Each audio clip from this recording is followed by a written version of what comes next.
Jeremiah 29:11, we know this scripture is very familiar. For I know the thoughts that I think towards you, saith the Lord, thoughts of peace and not of evil, to give you an expected end. What is that verse saying? God knows his original intent for you. He knows his will towards you. But I love this part. Thoughts of shalom. Yes. Thoughts of shalom and not of evil. I think English does a really bad job of translating shalom into peace. Because shalom actually doesn't mean just peace. No, it doesn't. Come on first. Shalom actually is a divine peace. Shalom is justice. And shalom is the all-rightness of God. It's not just peace. It's not just non-violence. It is the all-rightness of God. It's not just calmness, thoughts of all-rightness, thoughts of original intent, thought of original design. When he says, I'm thinking thoughts of peace, I know what I have settled to be, what is supposed to be just, what is supposed to be all perfect. Not just calm, the all-rightness of God. All-right Godness of God. Say that. That's why. In his all-rightness, peace doesn't even mean the lack of harm or the lack of violence.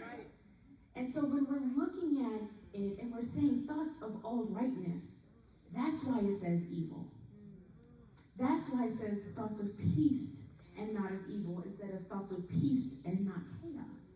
Thoughts of peace and not violence. Violence doesn't do justice.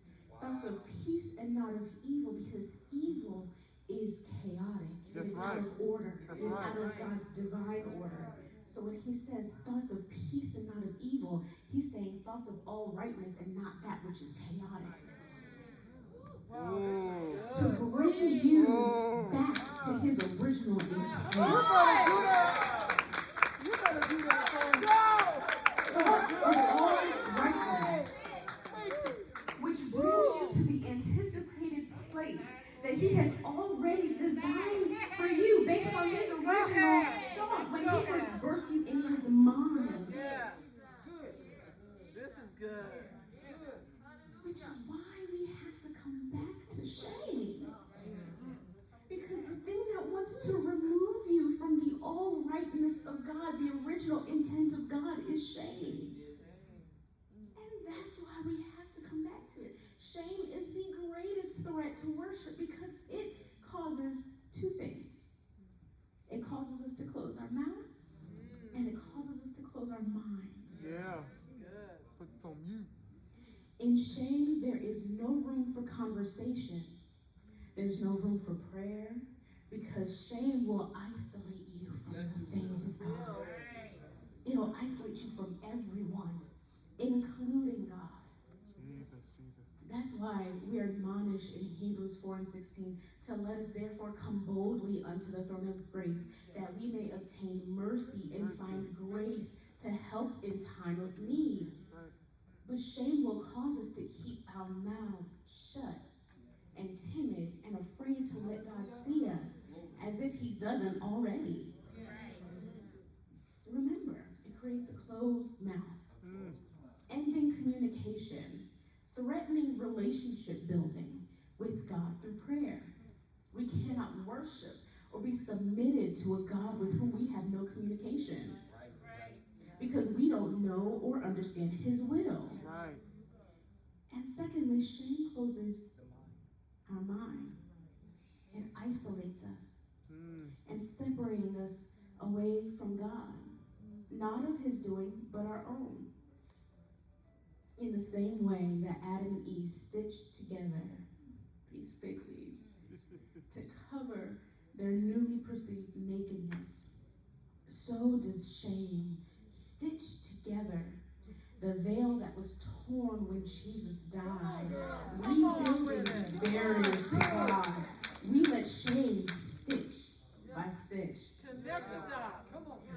putting back together a veil that was torn, because we could be able to come to him boldly. But instead, we let shame say, nope, let's put this back in place. And it stitches together a veil that was torn. Really, Lisa? Rebuilding the barrier between us and God. Like the serpent whispered in Eve's ear, contaminating a sacred conversation between man and God. Shame will talk to us also, contaminating what we know we heard from God. His word tells us that we're loved. His word tells us that we're treasured, that we are desired, that we are forgiven, that there is mercy, that there is love, and that we are worth the ultimate sacrifice. But shame pulls up a seat at the table of our conversation with the Father and says, you know that's a lie, right? You can't be forgiven. You might as well keep doing it. No one's going to believe you now. What do you look like getting up there trying to pray after what you did? Wow. What do you look like getting up there trying to sing after what you was just saying? What do you look like doing this? So it keeps you, whispers in your ear, keeping you trapped and bound and away from the will of God, away from the promise on your life, away from the things that you're called to do. Ooh, you've been out here in these streets for too long. You can't ever come home. The devil's Even a if you come liar. home, look at you now. Looking a little worse for the wear. They're just going to judge you when you walk in. You might as well stay out there in the streets. That's what shame does. They can't accept you with your tattoos and your hair and your look and all these kids you got with you now, and you want to come up in the church. That's shame. That was to come and tear you away from the will of God. Because we let the devil whisper these little things in our ears. What do you look like trying to be in ministry and your family's a hot mess? What do you look like trying to do this, trying to do that, and we know what you do in the closet? You better leave. Who do you think you are? That's shame.